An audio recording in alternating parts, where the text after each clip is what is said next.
In the Western world, antibiotic resistance is a really worrying health concern. For example, in the UK, annual cases of gram-negative bacteria resistant to last-line treatments rose from 2 in 2007 to 1,893 in 2015. And this is despite huge efforts and investment in policy, regulation, education, and control. So what hope then for one of the poorest countries in the world? Most of Malawi's 18 million people live on what they can grow. The GDP is ranked 185th out of 186 countries at just $195 per capita. There isn't very much health spending, and what there is goes on paying doctors' salaries. So what's the future for Malawi in the face of antibiotic resistance? A problem that the UK Chief Medical Officer calls a catastrophic threat. I worry that countries like Malawi are breeding grounds for unmonitored and uncontrolled resistance.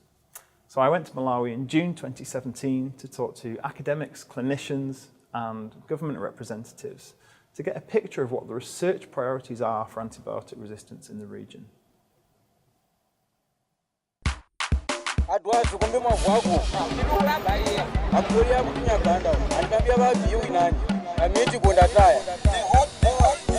The first question on my list was, do we even know what antibiotics are being used and where?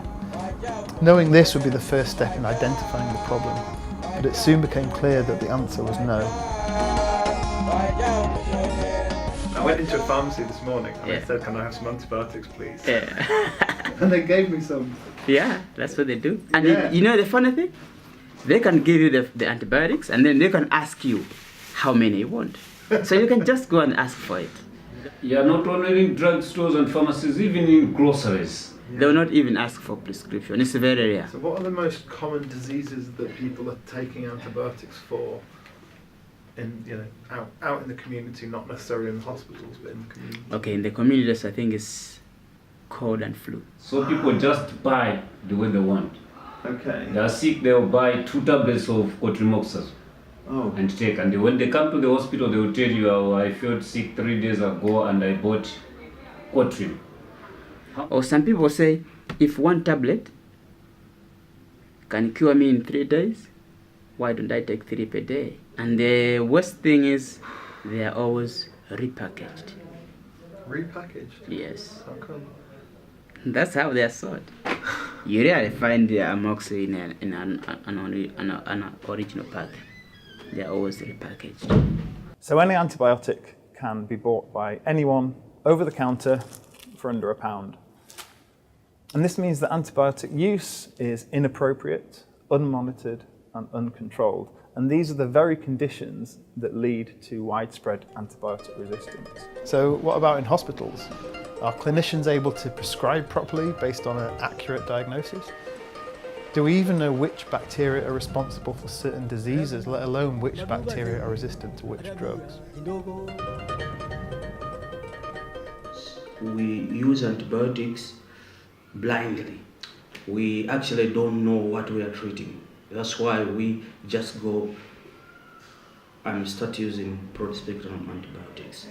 Right in GTH now, we have patients who are resistant to our first-line treatment in terms of TB. We are not able to know which organisms are common that are causing various conditions in our district. So does that mean that you're prescribing antibiotics that aren't necessarily appropriate to the infection, or Not really. Not really, I'm afraid to say so. What we have observed actually that the drugs that we used to use, antibiotics that we have been using of recent, they are not curing as they used to. Which would be the first drug that you would prescribe? Clinicians will usually go for whatever antibiotic is in stock. There's some other conditions that we are treating with benzalpenicillin. Of recent, we have seen that benzalpenicillin is not working. Now we have started using ceftriaxone. We are even intending to switch to amoxicillin, of which there is that fear again that it might be resistant to in the near future. So unsurprisingly, the situation looks stark. There's obviously clinical signs of resistance, but doctors don't know which bacteria are causing the infections and which antibiotics they might respond to. And this means that 80% of patients are given broad-spectrum antibiotics on admission to hospital, whether they have an infection or not. And so the vicious cycle continues. Thankfully, clinicians are aware of the problem and are keen to take measures to address antibiotic resistance in Malawi. It'd be really useful to get some kind of handle on what the resistance rates actually are and get very kind of a comprehensive resistance profile.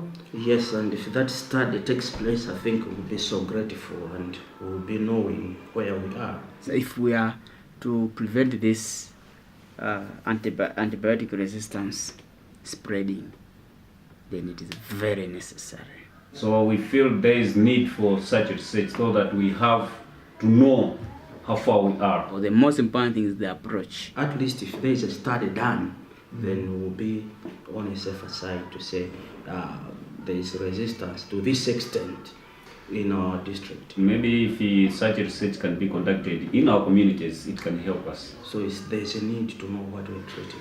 We really need to know the magnitude of the problem. If we don't take care of the medicines, then we are bound to have no medicines for our diseases. Antibiotic resistance in Malawi is a growing, important and extremely under-researched problem. But everyone I spoke to recognised the need for urgent research and everyone was keen to share information. There is a problem and it is getting worse, so we need to start research soon to address it. There's a lot of will to collaborate, from the College of Medicine to the charity Ripple Africa, clinics, hospitals and district health offices, to generate vital research data that we can build on over the coming years. I want to start this research at Carter Bay Hospital by simply getting a handle of which bacteria are causing infections and which antibiotics are of the greatest concern. And I'm confident that we can do this. I'm really concerned that this is a serious issue across the world, but I think the impact in a country like Malawi, where resource is a real issue, resource for hospitals and clinics, could be catastrophic. The school would be very supportive of that, just fostering that exchange of research, but also being able to sponsor a student who's working in Malawi. I hope that this is the start of a long research project in which Malawian institutions, in partnership with the University of Salford, can start to understand patterns and mechanisms of antibiotic resistance in order to improve prescribing, slow the spread of antibiotic resistant strains, and ultimately improve outcomes for patients in Malawi. Akundizonda ena